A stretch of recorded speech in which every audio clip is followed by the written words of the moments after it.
అక్రమ సంబంధాల వెనక అసలు సైకాలజీ ఏమిటి? ఎందుకు కొందరు తమ సంబంధాలలో ఉన్నప్పటికీ మరొక వ్యక్తి వైపు ఆకర్షితులవుతున్నారు? ఈ వీడియోలో మేము ఎవరిని విమర్శించడం కాదు, ఎవరిని సమర్థించడం కూడా కాదు. అసలు అక్రమ సంబంధాల వెనుకున్నటువంటి అసలు సైకాలజీ ఏంటో కూడా తెలుసుకునేటువంటి ప్రయత్నంలో భాగంగా చెప్తున్నటువంటి వివరాలు. సైకాలజీ నిపుణుల అభిప్రాయం ప్రకారం చాలా సందర్భాలలో అక్రమ సంబంధాలు ఒక్కసారిగా ప్రారంభం కావు. ముందుగా సంబంధంలో భావోద్వేగ దూరం పెరుగుతుందని వారు చెబుతున్నారు. ఒకరితో ఒకరు మాట్లాడుకునే సమయం తగ్గడం, తమ భావాలను పంచుకోలేకపోవడం, పరస్పరం అర్థం చేసుకోకపోవడం వంటి పరిస్థితులు కొంతమందిలో ఒంటరితనాన్ని పెంచుతాయని నిపుణులు భావిస్తున్నారు.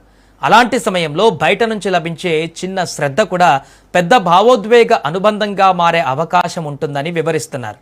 మానసిక ఆరోగ్య నిపుణులు మరో అంశాన్ని కూడా ప్రస్తావిస్తున్నారు.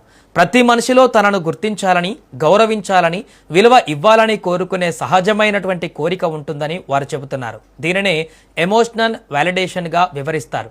ఇంట్లో లేదా ప్రస్తుత సంబంధంలో దొరకని గుర్తింపు బయట దొరికితే కొందరు ఆ వ్యక్తితో భావోద్వేగంగా దగ్గరవుతారని, అయితే అలాంటి పరిస్థితి ప్రతి ఒక్కరిలో ఒకే విధంగా ఉండదని కూడా నిపుణులు స్పష్టం చేస్తున్నారు. సైకాలజిస్టుల ప్రకారం కొందరిలో నోవాలిటీ సీకింగ్ అనే లక్షణం ఎక్కువగా ఉండవచ్చు. అంటే కొత్త అనుభవాలు, కొత్త వ్యక్తులు, కొత్త ఉత్సాహం పట్ల ఆసక్తి. అయితే ఈ లక్షణం ఉన్న ప్రతి వ్యక్తి అక్రమ సంబంధం పెట్టుకుంటారని చెప్పడం సరైంది కాదని వారు హెచ్చరిస్తున్నారు. వ్యక్తిగత విలువలు, ఆత్మ నియంత్రణ, సంబంధం పట్ల నిబద్ధత వంటి అంశాలు కూడా నిర్ణయాలలో కీలక పాత్ర పోషిస్తాయని వారు చెబుతున్నారు. ఇటీవలి కాలంలో సోషల్ మీడియా, మెసేజింగ్ యాప్లు కూడా సంబంధాల స్వభావాన్ని ప్రభావితం చేస్తున్నాయని కొందరు రిలేషన్షిప్ నిపుణులు అభిప్రాయపడుతున్నారు.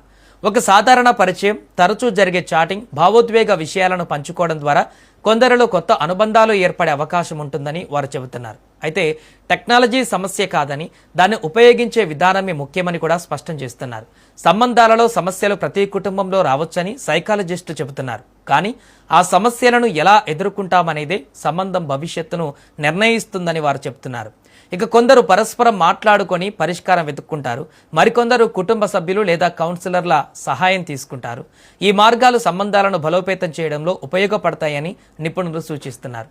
చివరగా మానసిక ఆరోగ్య నిపుణులు చెప్పే ముఖ్యమైనటువంటి విషయం ఏంటంటే, అక్రమ సంబంధాల వెనుక ఉన్న సైకాలజీని అర్థం చేసుకోవడం అంటే వాటిని సమర్థించడం కాదని, అలాంటి పరిస్థితులు ఎందుకు ఏర్పడతాయో తెలుసుకోవడం ద్వారా సంబంధాలను మరింత ఆరోగ్యకరంగా ఎలా ఉంచుకోవచ్చో నేర్చుకోవడమేనని దాని యొక్క అసలు ఉద్దేశమని వారు చెబుతున్నారు.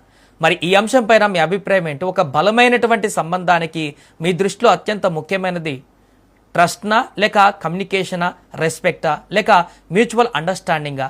మీరేమనుకుంటున్నారో కూడా మీ అభిప్రాయాన్ని కామెంట్ చేయండి.